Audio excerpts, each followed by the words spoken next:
Emas merupakan salah satu instrumen investasi yang menjadi favorit banyak orang. Hal ini lantaran pergerakan harganya yang dinilai cenderung stabil.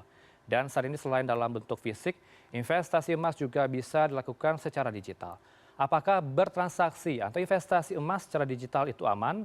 Sudah bersama kami melalui sambungan virtual dengan Pak Suluh Adil Wicaksono selaku Business Manager Victory International Future.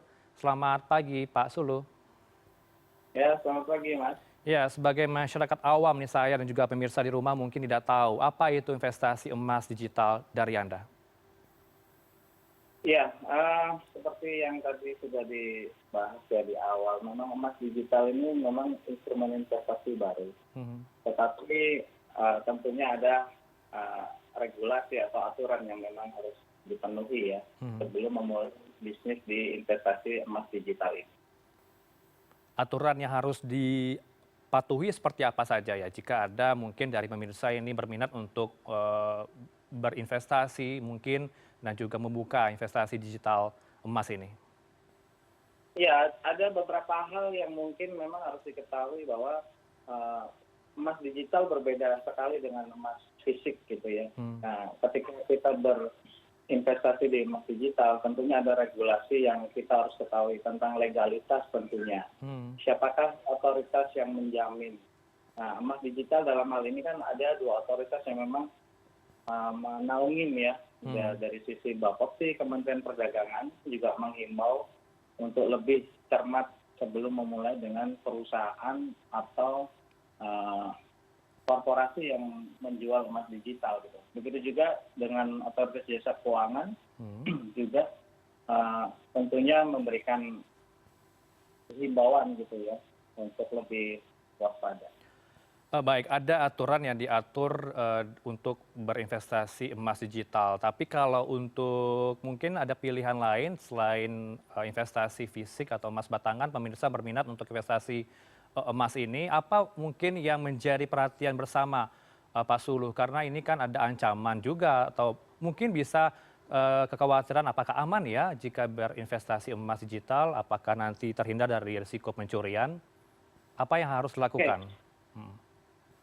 Tentunya emas digital sangat aman, Mas. Kita ketahui bahwa hanya merubah dari fisik ke non-fisik ya. Baik. Seperti halnya Bapepti mengeluarkan untuk beberapa perusahaan yang memang boleh memperjualbelikan emas digital ini ya.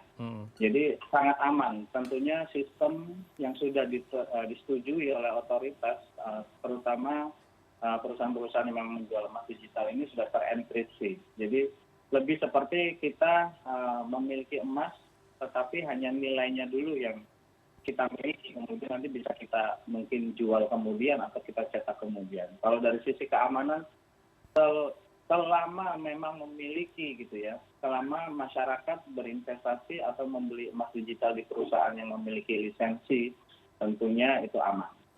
Baik, aman tentunya terdaftar begitu ya Pak Suluh, karena Betul. ada keresahan nih Pak dari pengguna yang bergabung dalam investasi digital Tamasya. Ini kan juga Anda pernah dengar ya, ini masih menjadi perbincangan publik. Tamasya tiba-tiba aksesnya tidak bisa dibuka oleh penggunanya.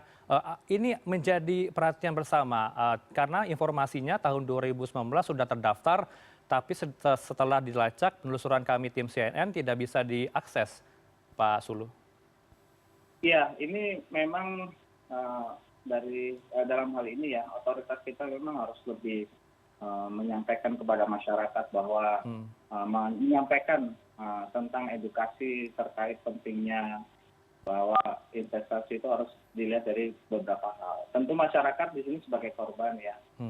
Saya turut prihatin terkait permasalahan dari Tamasya ini, di mana ternyata sudah mengajukan tetapi kan belum mendapatkan izin sebenarnya, tetapi mereka sudah melakukan aktivitas seperti perusahaan yang sudah memiliki izin. Ada kok beberapa, saat ini ada sekitar 5 perusahaan yang memang sudah memiliki izin untuk memperdagangkan emas digital. Jadi, biasanya kalau sudah punya izin bisa trading.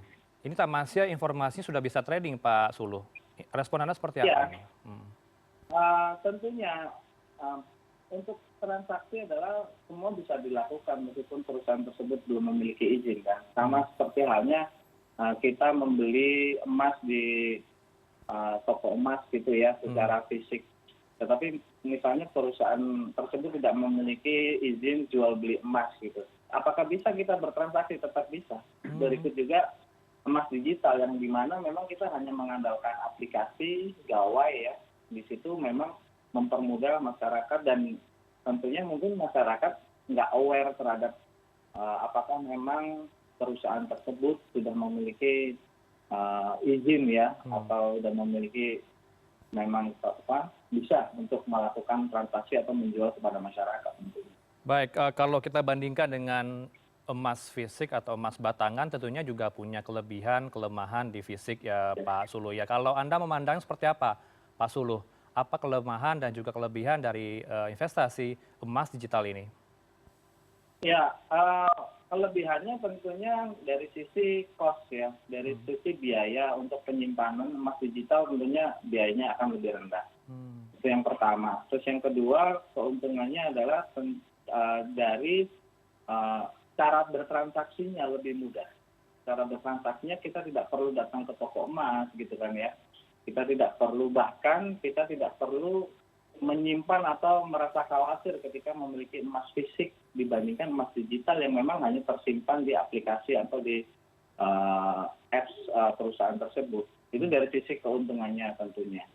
Nah, dari sisi kerugiannya memang sebenarnya hampir minim ya kerugiannya, karena dari misalnya selisih jual belinya tentunya lebih menarik emas digital dibandingkan selisih antara harga jual dan beli emas fisik. Mungkin bagi orang yang masih awam tentunya tidak memegang sesuatu itu berarti kadang-kadang tidak memiliki. Makanya untuk emas digital ini kecenderungannya lebih diminati oleh kaum milenial atau generasi muda saat ini. Baik, kalau Anda memandangnya juga kalau benar Anda katakan ada kelebihan, keunggulan, gampang diakses untuk investasi emas digital, tapi kalau kita mengacu kepada statement Mendak atau Kementerian Perdagangan, Pak Suluh, masyarakat untuk waspada investasi emas digital karena ada perusahaan yang merugikan masyarakat. Apa yang bisa kita pelajari terkait dengan skema investasi emas digital ini, Pak Suluh? Ya, yang harus dipelajari pertama adalah terkait misalnya potensi keuntungannya dan juga tentu potensi resiko yang akan dihadapi. Kita ketahui bahwa memang harga emas kan selalu naik. Itu yang membuat kecenderungan masyarakat lebih berpikir bahwa harga emas selalu naik dan dia akan membeli emas tersebut dengan jumlah yang besar di saat harga sedang tinggi misalnya. Gitu ya. Terus ya, yang harus diwaspadai lainnya tentunya masyarakat ya intinya adalah sudah mempelajari dulu, sudah mengetahui dulu karakter dari pergerakan harga emas. Karena emas digital ini tentunya bisa dua arah transaksinya gitu kan, lebih mudah, lebih praktis sebenarnya selama memang posisi transaksi atau apa yang dilakukan oleh nasabah itu benar sesuai dengan analisa tentunya ya. Baik Pak Suluh, ini kan kalau saya kutip dari informasi yang kami himpun di situs Bapepti hanya ada 5 perusahaan yang mendaftarkan untuk investasi digital.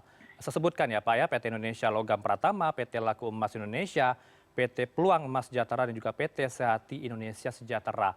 Artinya kalau yang belum terdaftar ini seperti Tamasya yang mengaku terdaftar 2019 tapi tidak bisa dilacak, kita tentu khawatir ya Pak ya bagi kaum milenial yang Anda katakan tadi lebih banyak cenderung untuk memilih investasi emas digital. Bagaimana untuk memahami ke masyarakat nanti jika tidak terdaftar, ada mungkin anggapan dari mereka di luar sana, ini bodong, ini ilegal gitu, Pak Suluh. Ya, memang yang kita lihat di website Bapepti demikian ya Mas, baru ada sekitar 5 perusahaan yang terdaftar. Memang ini butuh edukasi dari pihak otoritas ya, lebih aktif, lebih melihat apa yang terjadi di masyarakat. Jangan sampai terjadi hal-hal yang demikian di kedepannya ya. Kita tahu bahwa mereka mendaftarkan tetapi belum mendapatkan izin. Tentunya waktu cukup lama sehingga akhirnya masyarakat jadi yang dirugikan ya dalam hal ini. Jadi masyarakat juga harus lebih jeli sebenarnya sebelum memulai, dilihat dulu latar belakang perusahaannya seperti apa. Kemudian dicek di website terkait, ya kan? Apakah memang sudah terdaftar seperti itu? Baik, terakhir saya minta dari Anda tentunya masyarakat di rumah penasaran dari analisa Anda lebih aman untuk investasi fisik atau batangan atau justru lebih diberikan kemudahan ya untuk berinvestasi emas digital? Respon Anda, Pak Suluh. Ya, ya saya tidak bisa mengatakan emas digital lebih unggul atau bahkan emas batangan lebih baik ya. Keduanya baik. Instrumen investasi ini adalah safe haven. Jadi ketika masyarakat memilih keduanya itu juga baik. Atau bahkan masyarakat lebih memilih kepraktisannya, itu mungkin yang lebih dipilih adalah emas digital. Semuanya baik dan ketika harga naik, keduanya tersebut baik emas fisik ataupun emas digital mendapatkan keuntungan yang sama. Jadi lebih kita mau yang mana gitu, mau yang praktis, yang simple, atau mungkin dari sisi biaya penyimpanan seperti emas fisik kan lebih akan ada biaya penyimpanan di safe deposit box, sedangkan emas digital tidak memerlukan hal tersebut. Jadi kita kembalikan ke masyarakat mana yang lebih menarik atau mana yang lebih baik buat mereka. Baik, tentunya dibutuhkan edukasi maupun literasi digital juga ya untuk memahami bagaimana untuk memilih berinvestasi. Begitu ya Pak Betul. Suluh Adil Wicaksono selaku analis logam mulia dari Business Manager Victory International Future. Terima kasih atas bincang-bincangnya pagi ini Pak Suluh. Selamat sehat selalu. Assalamualaikum. Waalaikumsalam.